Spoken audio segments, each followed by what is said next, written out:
Again, Noli Me Tangere was finished by Rizal in Berlin, Germany on February 22, 1887. And again, walang pera si Rizal to print out or to have it published. Kaya nag-utang siya kay Maximo Viola, good friend of Rizal, si Maximo Viola. Pinautang niya sa Rizal para ma-print out ang Nole Me Tangere. But the question is, kanino ibinigay ni Rizal ang first copy, first printed copy of Noli Me Tangere?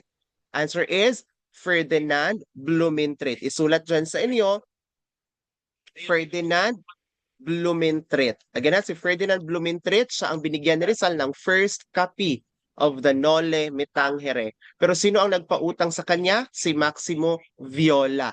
Kaya si Maximo Viola ay itinanyag na savior of Noli Me Tangere. Again, savior of Noli Me Tangere, Maximo Viola. Pero sino ang binigyan ni Rizal? The first copy of Noli Me Tangere, si Ferdinand Blumentritt. And on July 5, 1887, Rizal started his journey back to the Philippines. Now, pasadahan din natin ito na part, the Luna and Hidalgo's victory. Si Luna, speaking of Juan Luna, and Hidalgo, Felix Hidalgo, no, they are painters. Sumali sila sa Patimpalak sa isang kompetisyon named National Exposition of Fine Arts in Madrid. Again, this is an art competition. Nanalo si Luna ng first place sa kanyang very famous na Spolarium. Si Hidalgo naman ay nanalo ng second place. Ang pangalan or title ng kanyang painting is Christian Virgin Exposed to the Populace. Again, sino ang first place?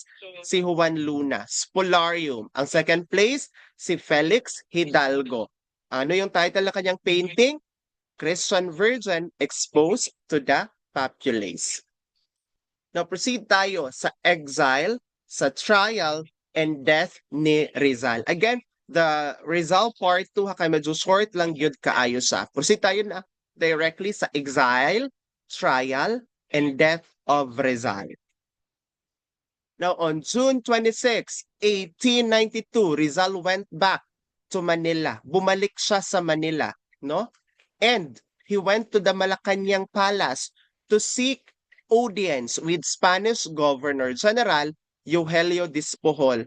What do you mean by seek audience? Pag sinasabi nating seek audience, gusto siyang magkaroon ng formal meeting. Again, gusto ni Rizal magkaroon ng formal meeting with Governor General Despohol.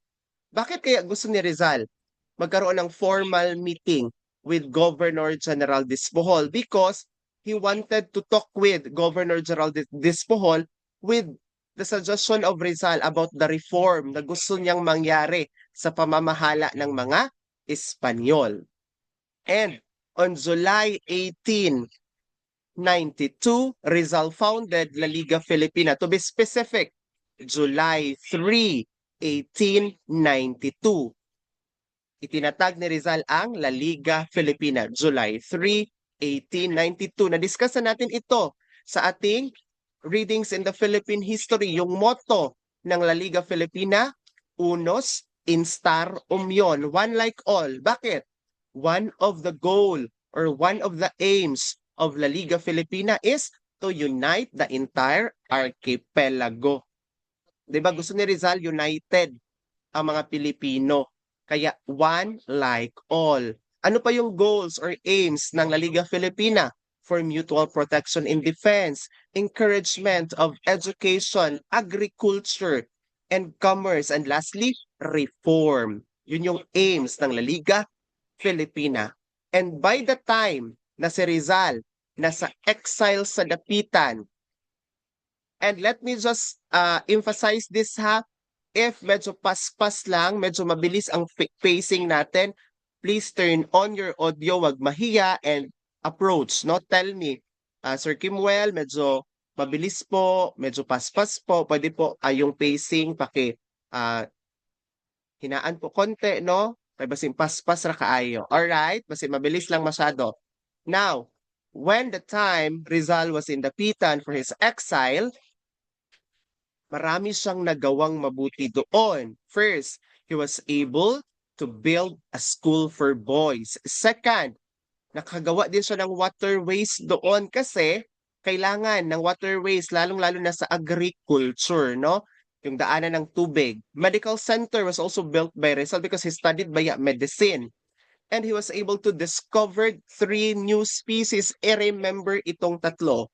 We have Draco rizali, a flying dragon. And look at the scientific name. It came from his surname, Rizal. Again, Draco rizali, a flying dragon. Again, Draco rizali, a flying dragon. Apogonia rizali, that is a small beetle.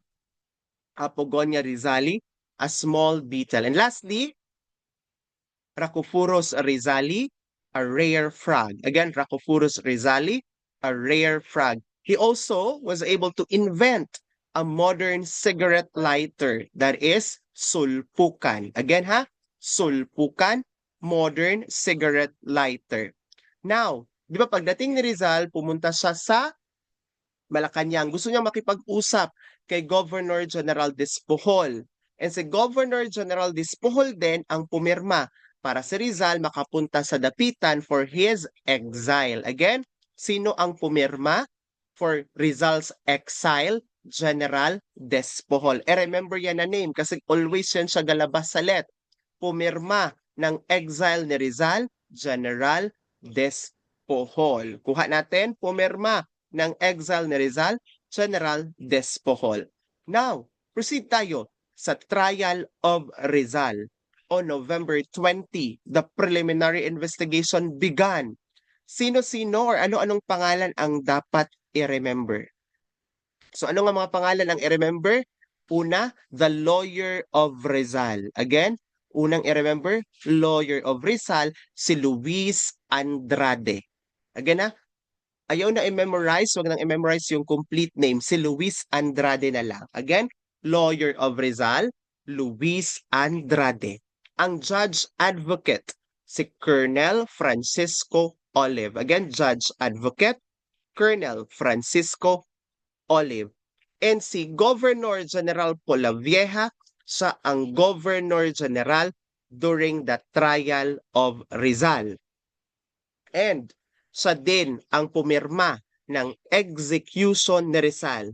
So we have 2 Governor General. Si Despujol signed the exile of Rizal. Si Polavieja signed the execution of Rizal. Pag-exile, Despujol. Pag-execution, Polavieja. Kuha, again, pag-exile, Despujol. Pag-execution, Polavieja. Kuha natin. And on December 1, 1896, ang mga charges against Rizal was read in his cell. Kinsa ang nagbasa? Sino yung bumasa? Si Governor General Despujol.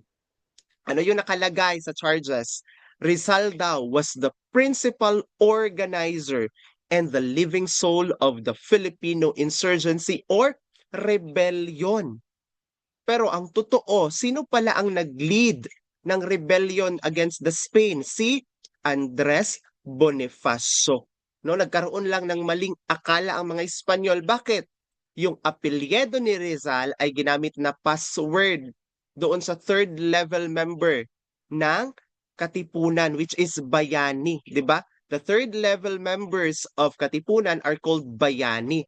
Ang password na ginamit ay Rizal. Kaya inakala ng mga Espanyol na si Rizal ang bumuo ng Katipunan or KKK.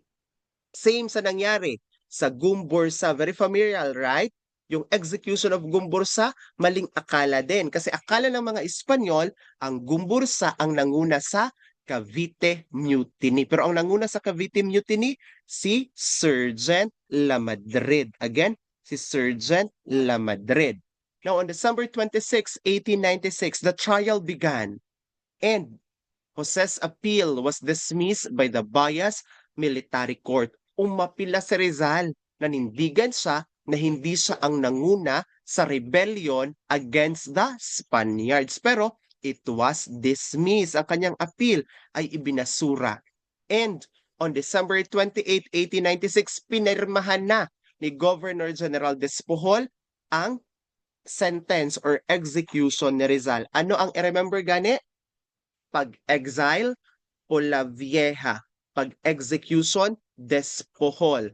Now, by the time na si Rizal ay i-execute na, nag-send siya ng letter kay Blumentritt. Ano yung letter na pinadala ni Rizal kay Blumentritt? Ito yung laman. My dear brother, when you receive this letter, I shall be dead by then.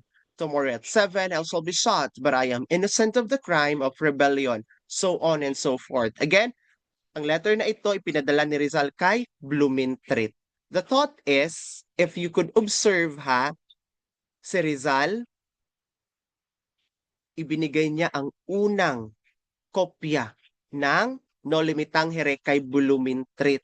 And halos lahat ng letters na ginawa ni Rizal ay papunta kay Blumentritt. If lumabas sa ang tanong na ito, ilang exchange of letters nagkaroon si Blumentritt at Dr. Jose Rizal?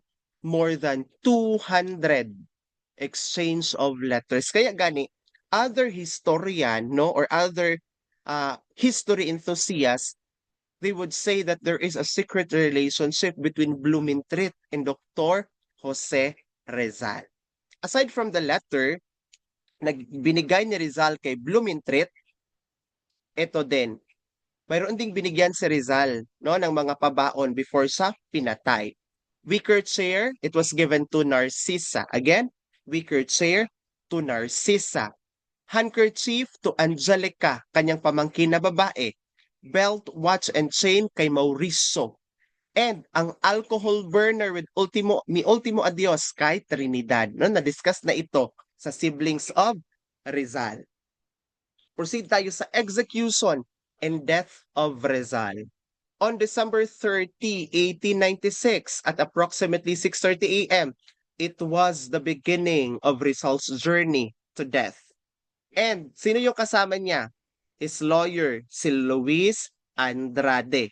At dalawang Jesuit priest. Why do you think mayroong dalawang Jesuit priest during his execution? Di ba? Si Rizal ay tinawag na Pride of the Jesuits. Kaya nang doon ang dalawang pari, no?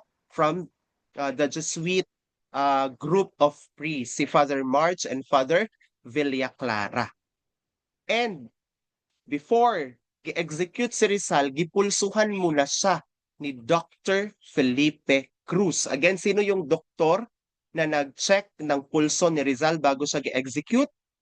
Dr. Felipe Cruz. And upon doing so, normal daw ang pulso ni Rizal. What does it mean? Hindi siya natatakot, no? Wala siyang kaba sa kanyang execution because he has a clear conscience. And by the time he was shot, ano yung last word ni Rizal? Consummatum est. Meaning, it is done, it is finished. Again, consummatum est, it is done, it is finished. Sa mga BE-Ed, you will be taking your board exam from 8 a.m. up to 2 p.m. So by 2 p.m., pagpasa ninyo sa inyong scantron for professional education sa mga Bachelor of Elementary Education, pwede na kayong sumigaw sa loob ng inyong testing room. Consummatum est. It is done, it is finished. Pero ang mga secondary education, na mga graduates and mayroong mga majorship, our BPE, ano pa ba? Our BEC Ed, our Early Child Education, BS-NED, no? Until 6:30 p.m. So sa 6:30 p.m., dyan pa kayo makasabi ng consummatum est. It is done, it is finished. And remember the time of death of Rizal, 7:03.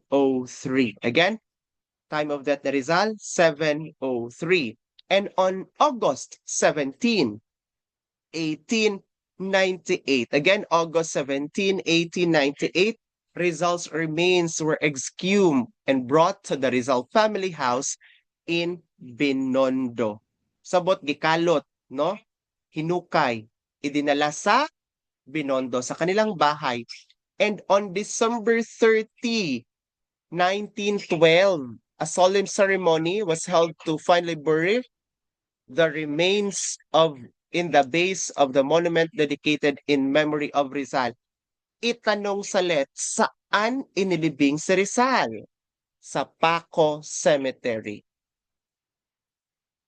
Again, saan inilibing si Rizal? Sa Paco Cemetery. Again ha, Paco Cemetery.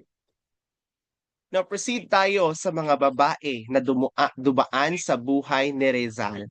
Rizal's romances, mayroong siyam na babae, no, na dumaan sa buhay ni Rizal. First, we have Segunda Katigbak. Ang i-remember kay Segunda Katigbak, first love. Again, clue na tayo diretso ha.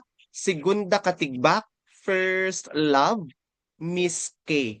Kasi yung Miss K, yan yung tawag ni Rizal kay Segunda Katigbak. So we have two clues for Segunda Katigbak.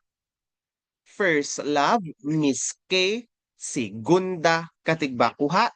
First love, Miss K, Segunda Katigbak. Bata pa si Rizal, no? During the time that they had relationship. 16 years old. Ang i-remember gani kay Segunda Katigbak, Miss K, first love. Isulat dyan, Miss K, first love, Segunda Katigbak. Now we have Leonor Valenzuela. Ang i-remember kay Leonor Valenzuela, Orang. Again, ano ang i-remember kay Leonor Valenzuela? Orang at invisible letters. Bakit invisible letters? Si Rizal ay sumusulat, no, kay Leonor Valenzuela.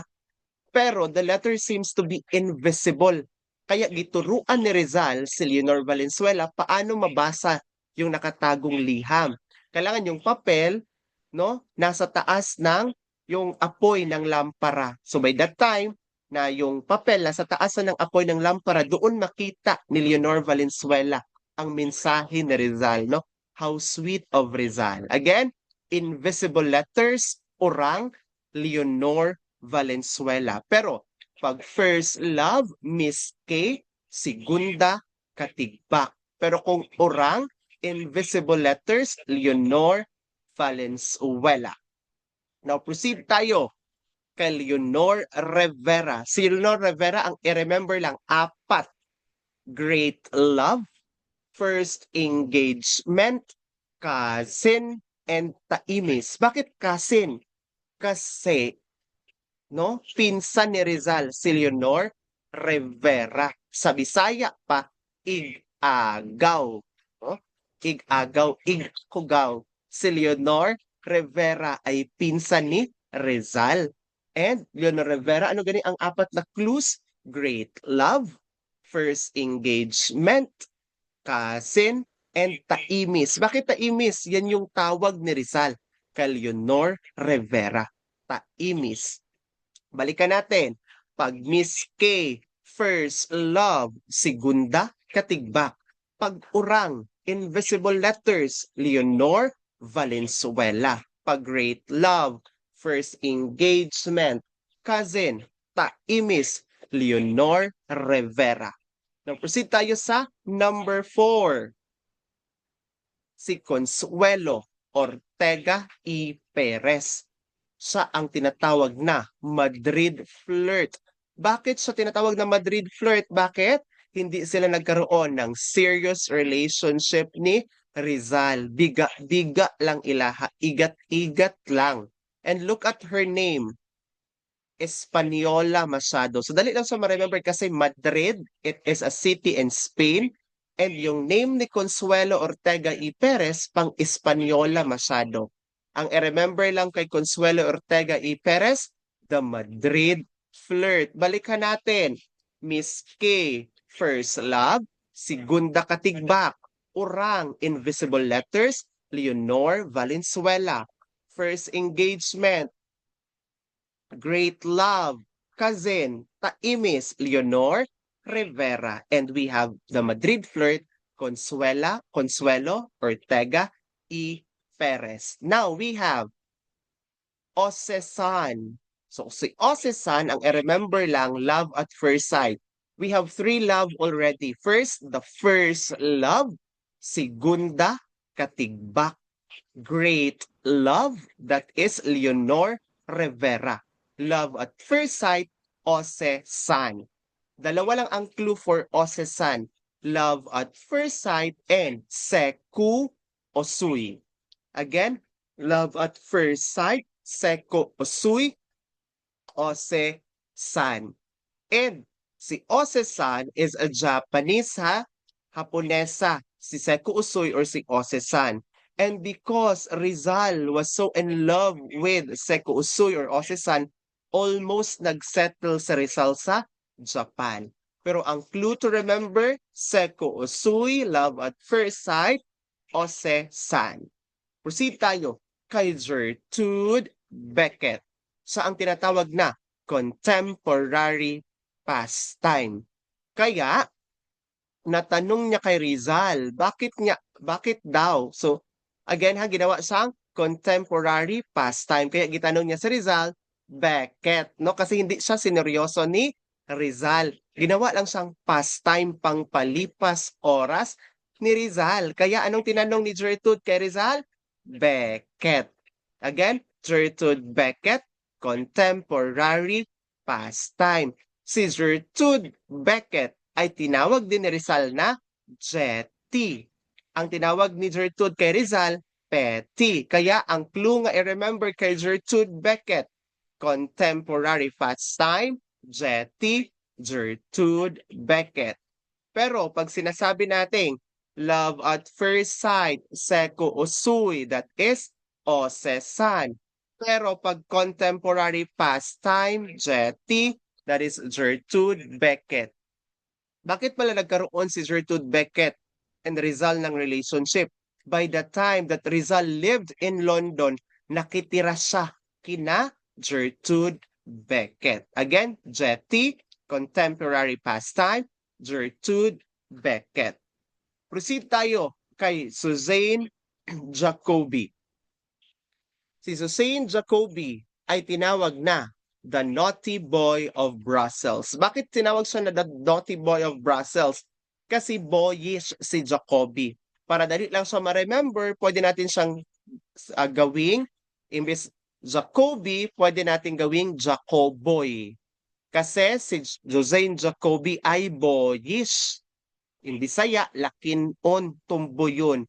Suzanne Jacobi, the Naughty Boy of Brussels. Same with Gertrude Beckett, si Rizal din ay nakitira kina Suzanne Jacobi when Rizal was in Belgium.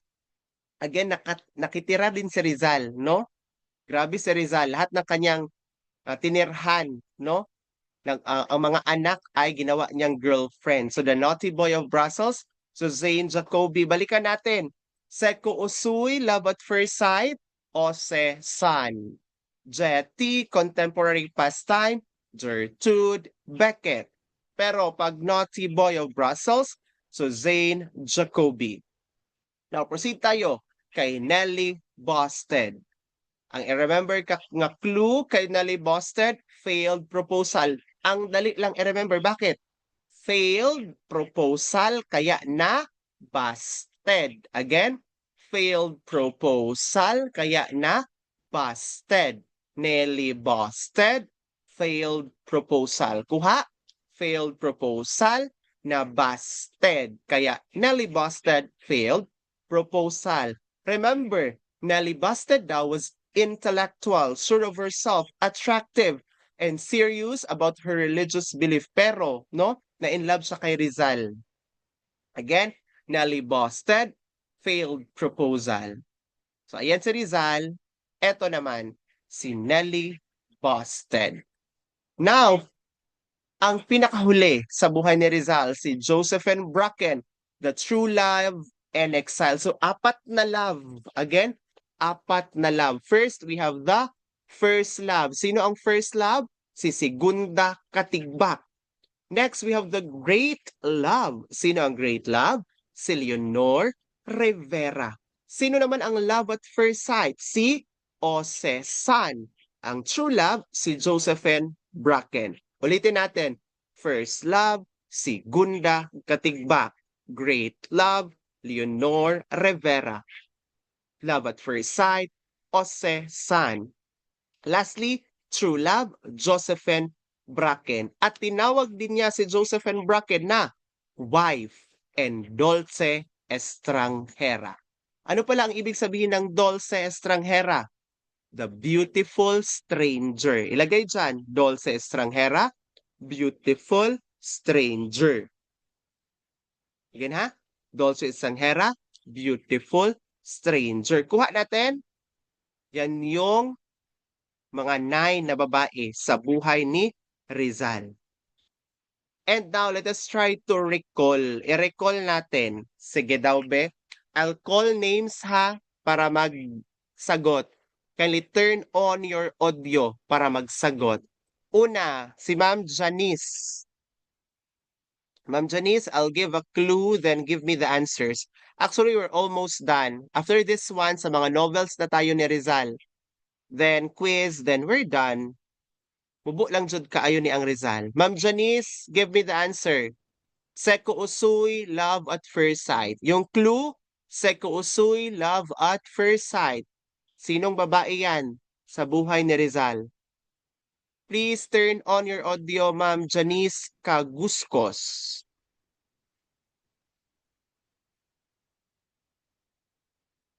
Seko Usuy, love at first sight.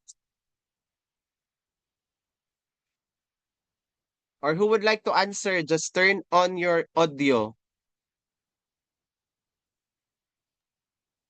Seko Usuy, Osisan, love. sir. Osesan. Very good. Again, Seko Usuy, love at first sight. Osesan. Next, Osisan.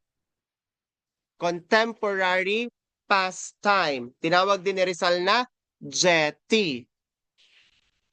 Try to answer without opening your notes, ha? Anong sagot? Contemporary pastime, jetty. Gertrude Beckett. Very good, si Gertrude Beckett. I hope others are answering ha kahit hindi naka-open ang kanilang audios. And try to answer without opening your notes. Next clue. First love, Miss K. Sino si first love? Miss K. Si? Segunda Katigbak. Katigbak. Very good. Si Segunda Katigbak. Again, Segunda Katigbak. Next clue. Failed proposal. Sino si failed proposal? Nelly Bosted. Very good. Si Nelly Bosted. Again, Nelly Bosted. Next, the naughty boy of Brussels. Naughty yan siya. Naughty boy of Brussels.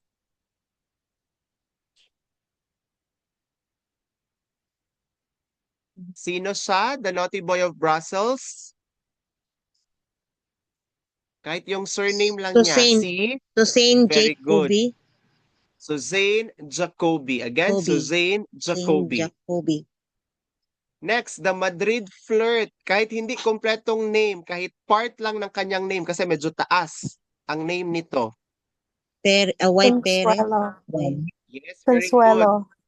Consuelo Ortega Tega y E. Perez. Pere.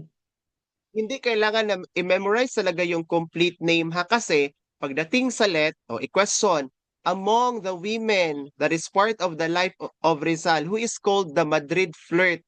Tapos ang ilagay na options, yung mga name talaga ng mga babae na dumaan sa buhay ni Rizal. So kahit first name or surname lang yung ma-memorize ninyo, okay na yan siya as long as na familiarize ninyo ang clue. So the Madrid flirt, Consuelo Ortega y Perez. Next, the great love, first engagement, Taimis, cousin of Rizal. Sino yan siya? Leonor Rivera. Very good, si Leonor Leonor Rivera. Rivera. Sino naman? Si Urang, Invisible Letters. Leonor Valenzuela. Very good, si Leonor Valenzuela. Sino naman? Si wife, Dulce Estranjera, True Love. Josephine Bakken. Si Josephine Bracken. Bracken. Very good. Now proceed tayo. Or I believe we took already an hour, so break muna tayo for 5 minutes. Again, break muna for 5 minutes, then balik tayo. It's already 7:32, balik tayo 7:37.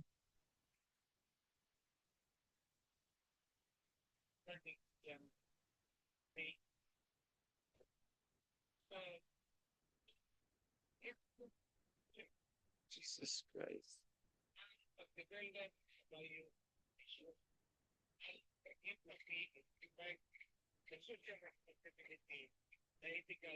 So, pero na-discuss natin yun.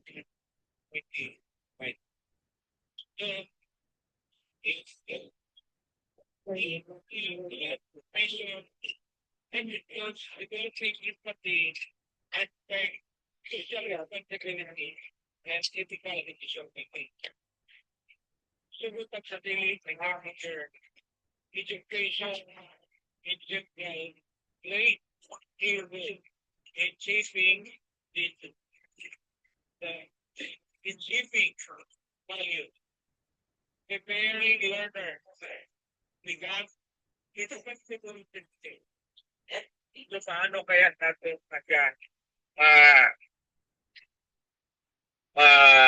develop further sa ating mga learners? Unang usahay, kung kayo ta, proud kayo ta, kung naatay mga learners achieve or na yung mga achievement na mahitabo or ma-achieve nila ang ilang mga goals. Pero ato ang ibutang sa una-una is not only the achievement ang ato ang dapat basihan. It is how our learners show empathy and respect. It is how our learners do their social responsibility, and it is now how our learners do ethical decision making in their everyday life. And in connection to that, my dear teacher, kung respect sa ato ang mga learners ang ating iskutan in relation to the ethical corporate social responsibility, ang kasagaran sa atong mga estudyante, katong mga bulyagon, mautoy grabe makarespeto sa ato ha. Labi na kung nanatang outside, kung nana sila outside the school campus. Kay ganing, pasti kung wala na ta nakaila, pero dili din na sila makalimot tatwa. Kinagan na kayo kung mga na-encounter, yun na lang, sir, estudyante makulit mo, sir, dati inana na ito. Pero, wala na kung kabalo sila mga pangalan, para lang sa suhiga. Considering that in our diliman sa pang-hapon, but by August this year, will be my 30th year in the Department of Education. So 30 years na ko by August 2026. So muna ako ang nausahin, makauna na po nga, naghana na mag-edesyon sa dati, no? Okay, di ako makaila ko ba, pero ako nang i-mention ka kanina, katong mga estudyante, kita mismo, ang dili na ko maligtan, katong mga estudyante nga top of the class, o katong mga estudyante nga mga bulyagon sa atong klase.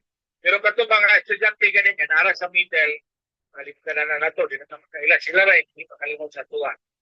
Pero, pag outside na po, outside, graduate na sila, i-compare nimo ang imong mga learners na top of the class o katong mga learners nimo sa una na mga bulyagon, kinsa ba sa ilaha ang grabe maka-actiba o maka-respeto sa pagkapakita o respeto sa imuha. It is the learners na katong mga nabilong dito sa mga bulyagon. Kaya katong mga learners nimo nga top of the class, o ba na dili na lang managad kay lang. I do not know what. Unang usay makapagutan natin. Isa day ang values provision na atong yun sa din ang pagpurma ang values na nitong panahan. Napareho naman sila ni mga section sa una. Kini lang sila kay tapos na. Pero kini grabe makarespeto sa isang kanang mga bulyagon. siya dahil na sa imo as a teacher during that time. Most probably, matong balikan, kasi siguro, pagpuliagon sila, nagkakal, tayo, kumatang, kinagurado kinasaman.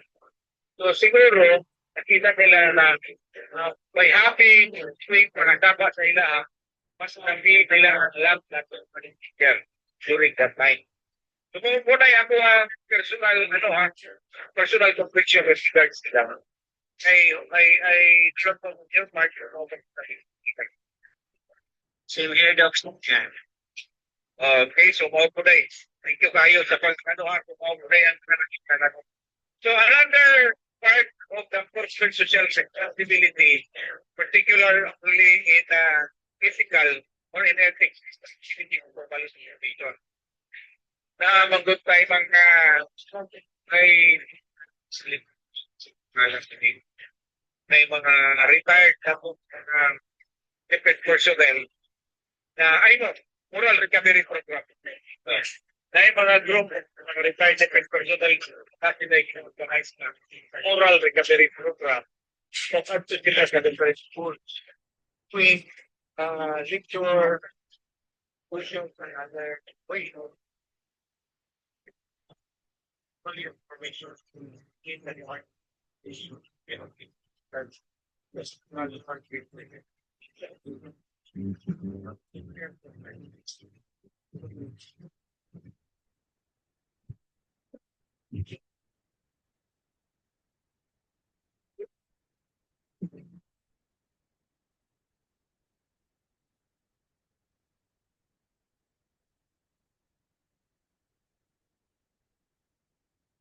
Sige, let us now continue. Balik na po tayo. Sige, balik na po. Again, let us continue. Actually, tapos na po tayo. We only have last two topics, no? The results novels, Nole Me Tangere and El Filibusterismo. Start tayo with Nole Me Tangere. So if i-ask pagdating sa board exam ninyo, what is the English translation of Nole Me Tangere? Dalawa siya. Touch Me Not and Social Cancer. Again, ano yung English translation ng Nole Me Tangere? It could be Touch Me Not, pwede din Social Cancer. And Nole Me Tangere was actually about the abuses during the Spanish regime. Ano pala ang kaibahan ng Nole Me Tangere and El Filibusterismo? Pag Nole Me Tangere, it's just simply revealing the abuses of the Spaniards.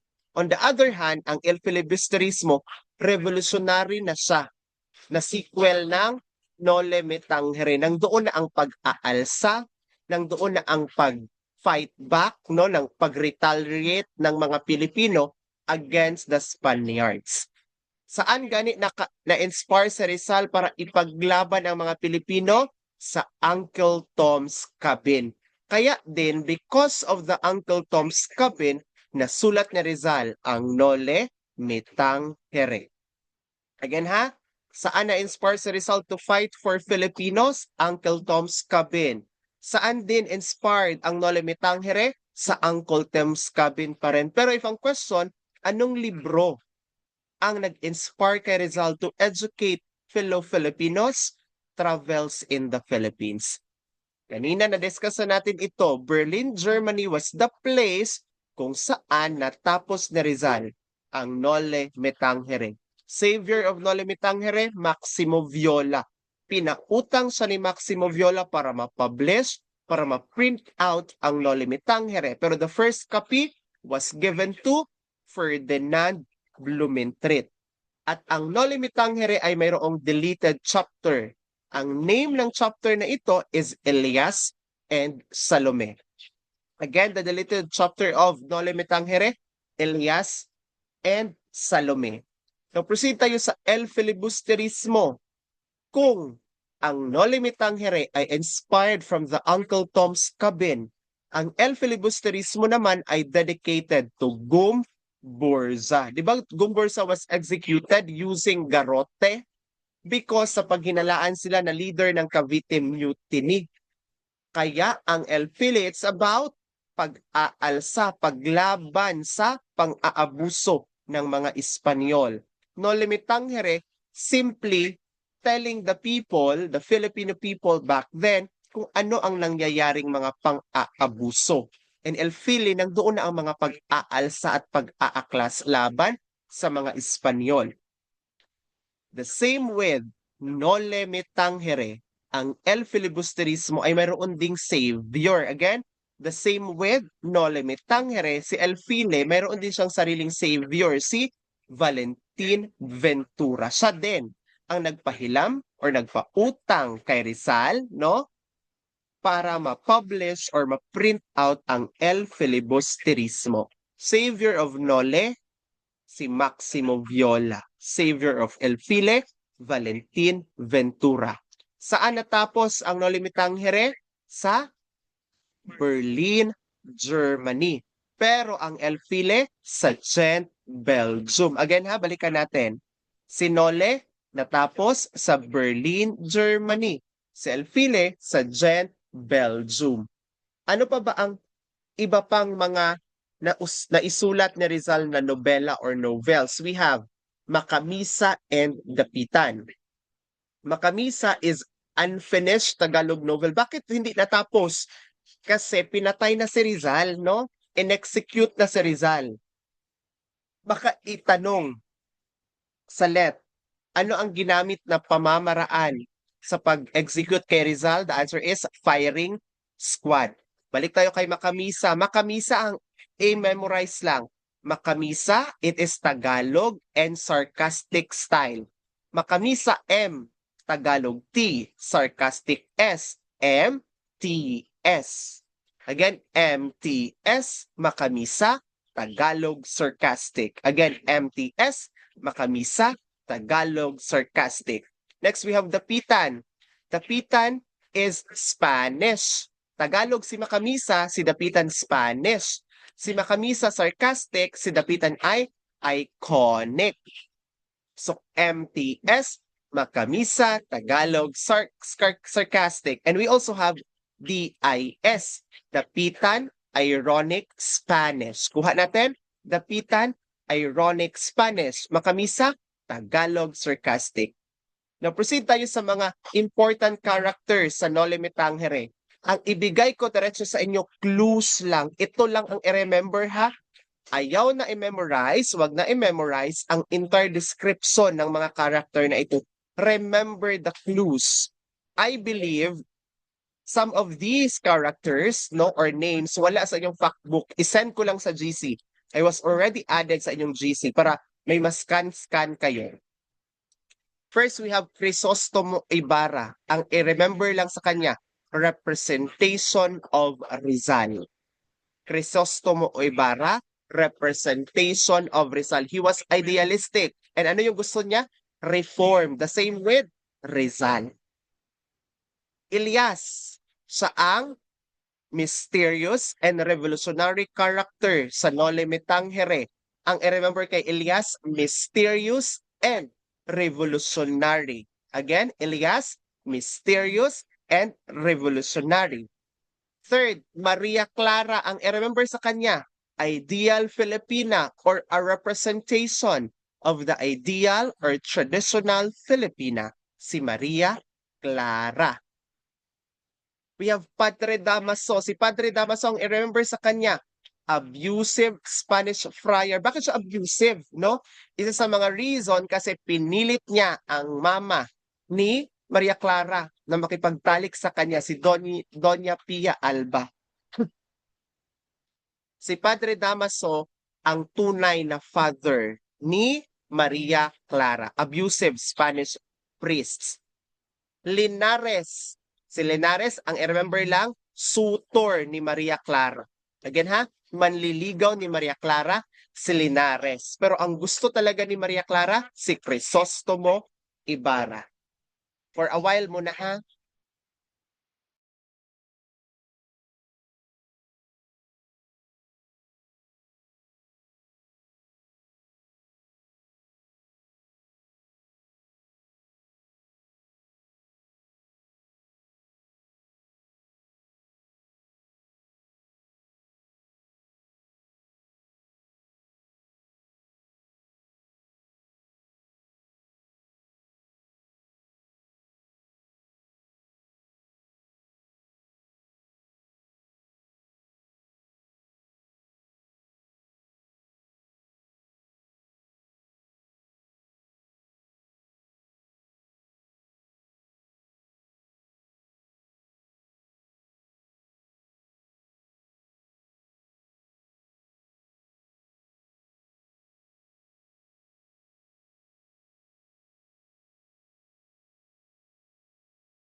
Sige, let us continue na. Again, Linares, ang I remember na clue, suitor ni Maria Clara or manliligaw ni Maria Clara. Number 9.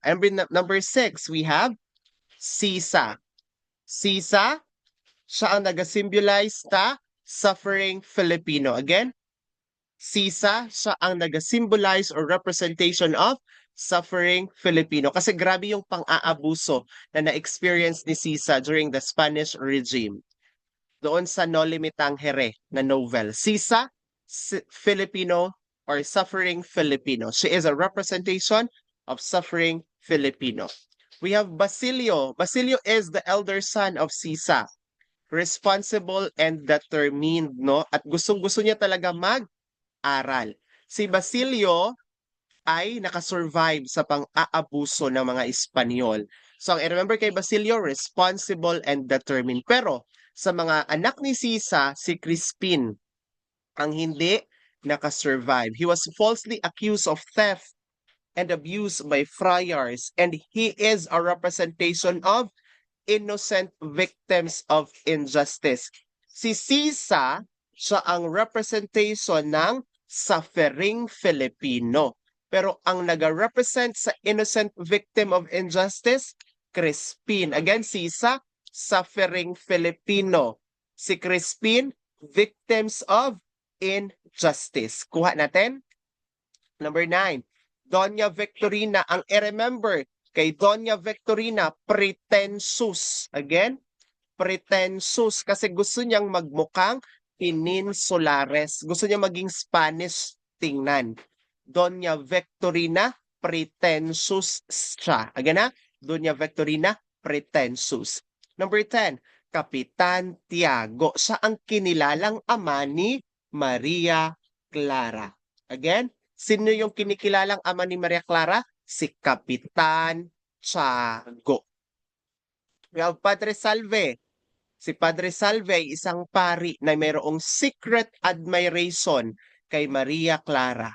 Again ha, mayroon siyang secret admiration kay Maria Clara, si Padre Salve. Pero suitor ni Maria Clara, si Linares. Gusto ni Maria Clara, Crisostomo Ibarra. Again, gusto ni Maria Clara, Crisostomo Ibarra. Suitor or manliligaw ni Maria Clara, Linares. Pero mayroong secret admiration or desire kay Maria Clara, Padre Salve.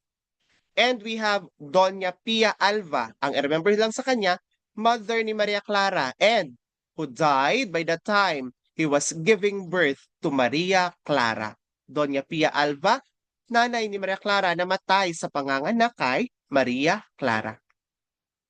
Proceed tayo sa mga characters of El Filibusterismo. First, we have Simon. Simon, ang i-remember lang, Ibarra in disguise. Again, Ibarra in disguise. Previously, sa No Limitang Here, si Crisostomo Ibarra, he just simply want reform. Pero pagdating sa El File, ano ang gusto ni Simon?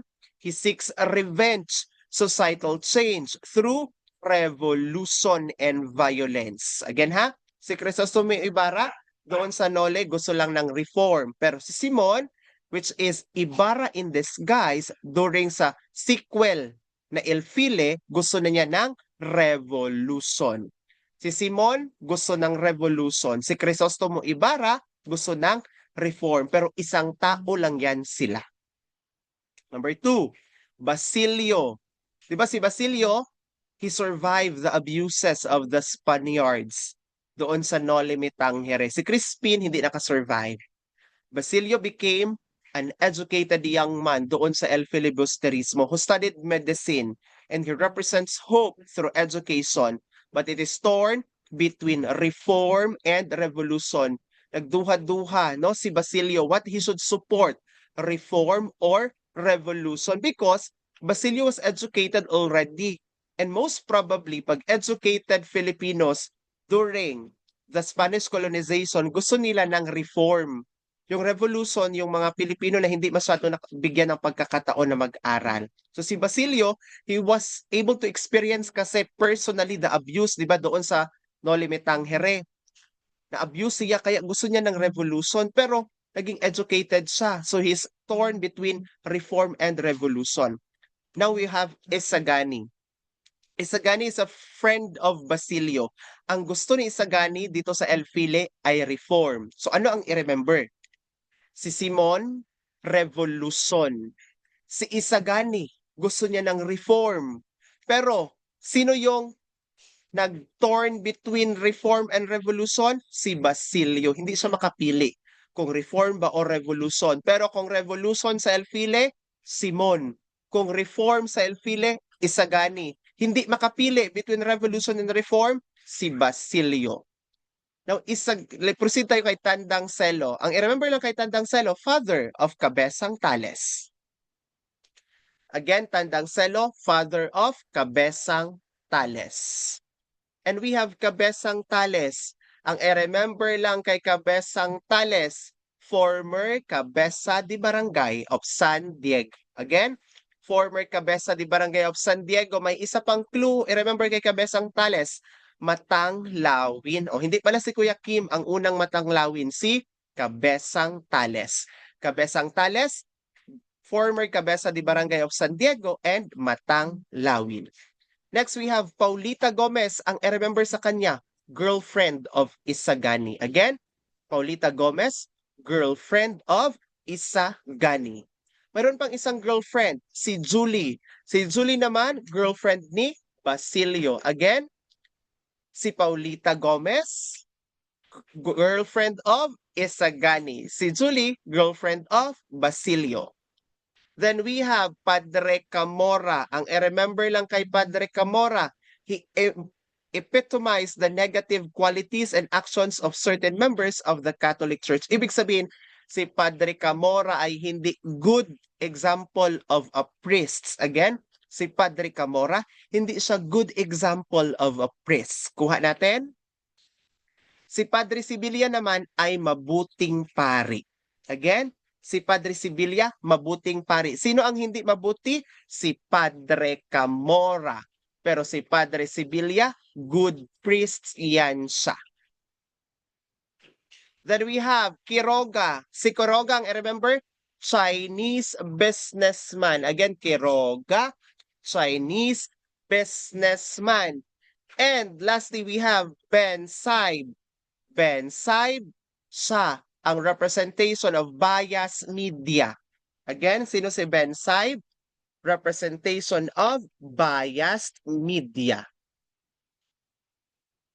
Now, proceed tayo sa ating quiz. Wait muna ha. Quiz time tayo. This is 10 items ang quiz natin. So you prepare your answer sheets. Wait muna.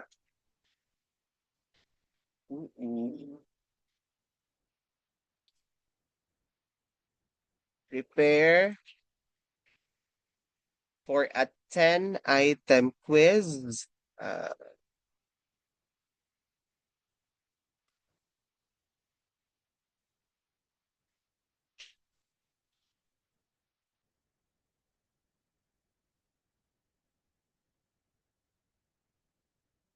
Transition. I'll add muna time limit. Very sayon lang ni siya nga quiz. So write your whole name, LPT, then tap na gusto ninyo. Apply to all. Okay. Quiz time po tayo.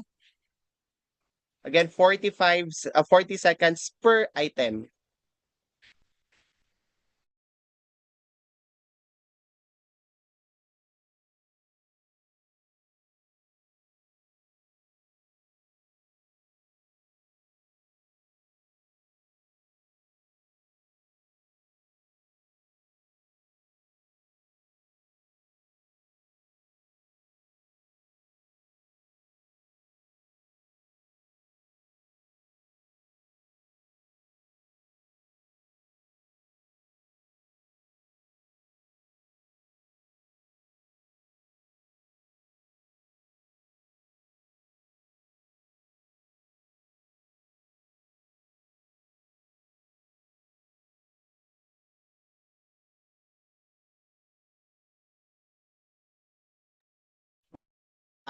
Makita na ba ang presentation?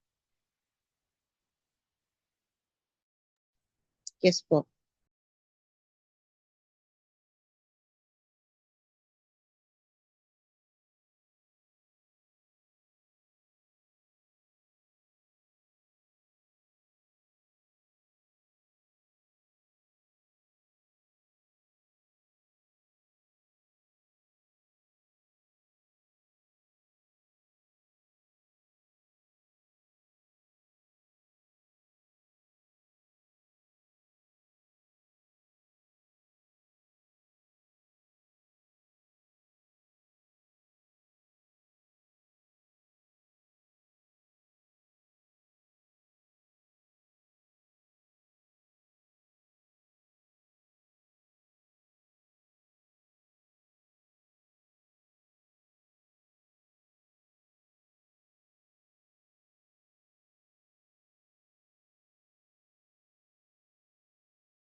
All right, let us check.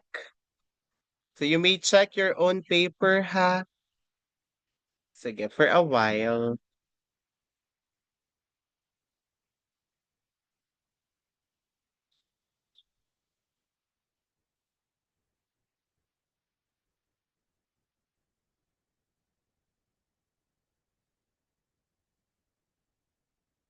Sige.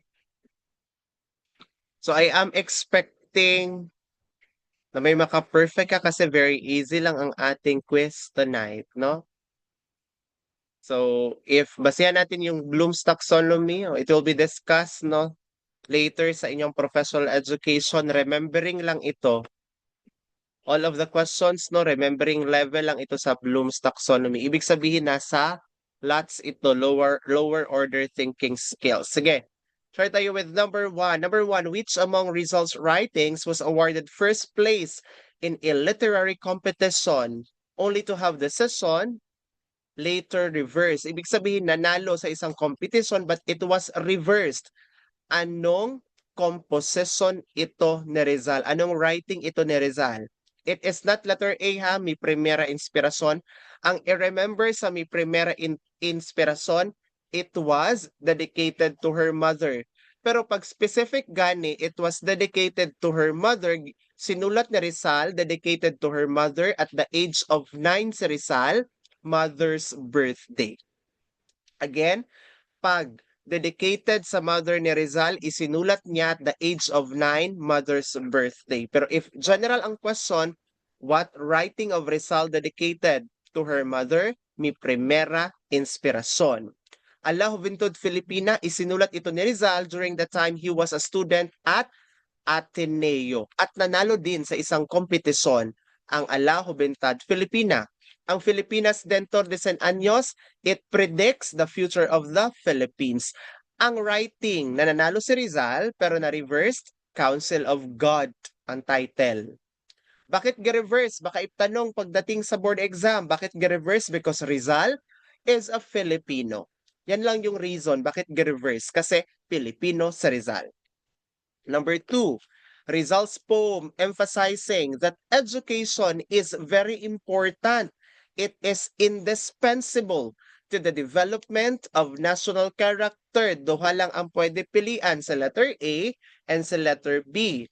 Sa letter A, aliansa intima entre la relihiyon y la edukasyon. Ibig sabihin, the intimate alliance between religion and education. Ang i-remember dyan, education without God is no education at all. So the correct answer is letter C.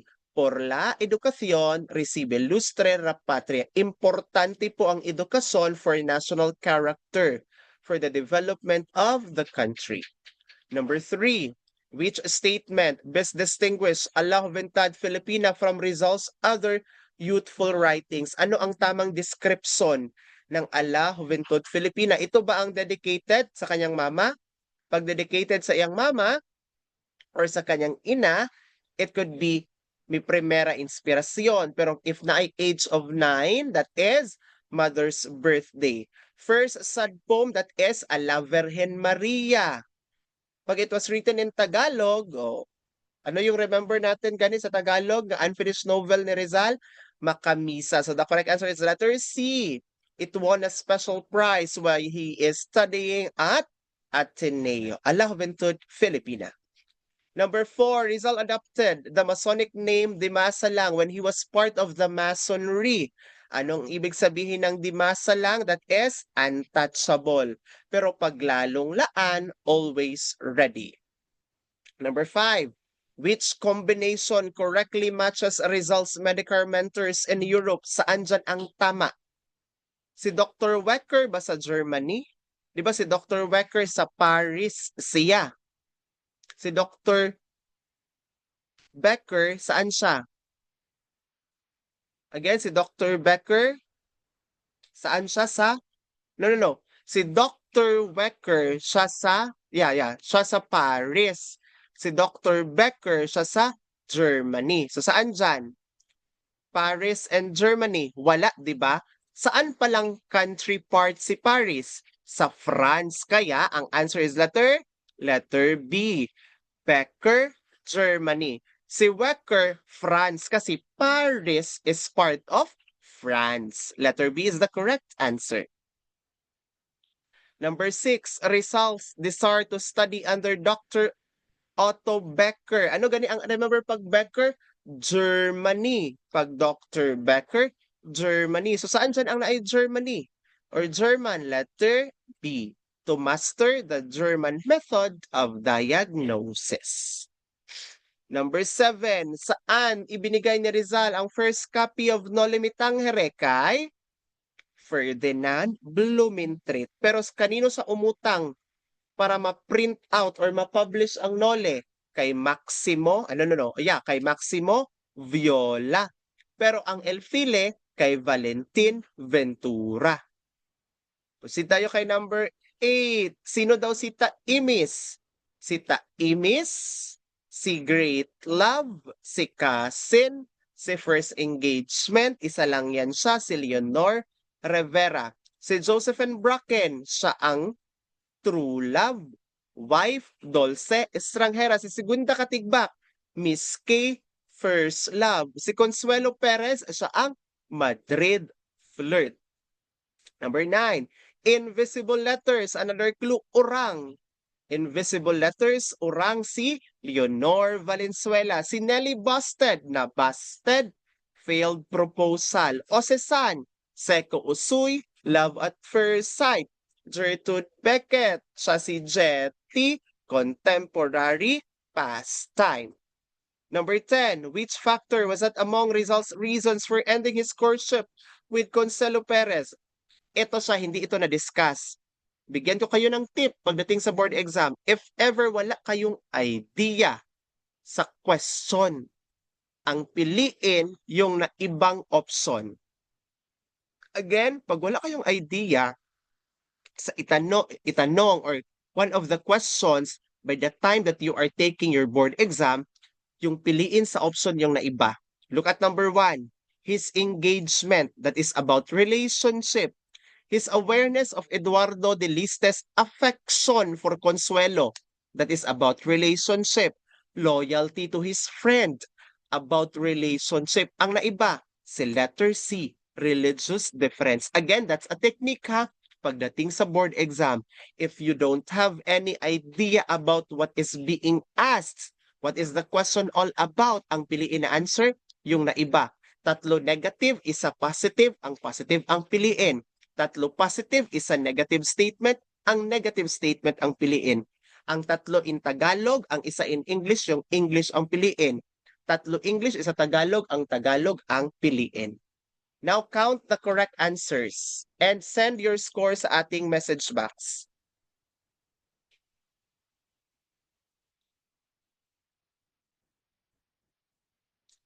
Eight over 10, 6 over 10, very good. 9 over 10, okay lang yan siya. Kasi now we are still in the first 2 weeks actually of our review. Na ma-improve pa natin ang ating testing skills every time magkaroon tayo ng lecture. So that's it for tonight, everybody. No, very short lang talaga ang Rizal. I hope you've learned something from our session this evening. You sleep early, no? Because tomorrow is Monday, trabaho ulit. God bless everybody. Thank you for listening. I hope you've learned something.